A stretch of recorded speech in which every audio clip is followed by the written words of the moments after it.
I'll get in trouble for this, but I've been saying that the long-run solution to the U.S. fiscal problem is death panels and sales taxes, which is, I'm being deliberately... Death panels? Death panels and sales... No, it means that we have to make choices on health care. And one of the pieces in the Affordable Care Act that has even gotten criticized by Democrats of late is the Independent Payment Advisory Board, or the IPAB. You might have heard it referred to as a death panel, which is essentially what it is.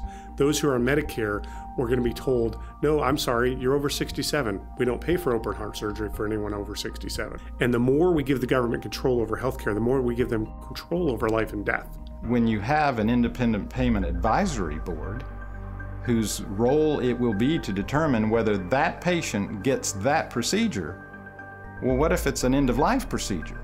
What if it's a procedure that must be given or that patient succumbs to that disease? To say that there is no death panel, to say that there is nothing impacting those kinds of decisions may be naive, but I think worse than that, it's deceptive.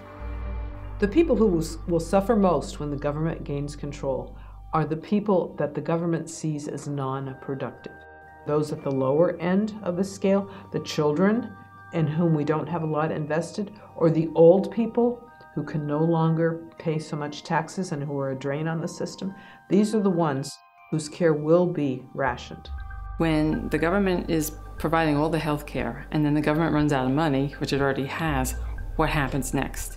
And the only thing you can have is rationing, meaning either people wait a long time to have procedures done, or there's a more subtle kind of rationing where a person reaches a certain age and we're going to say, well, no more, you don't get any more medical care. If you break a hip, you don't get a hip replacement, you just get a pin if you're a certain age, or you can just go into a wheelchair, that's okay too.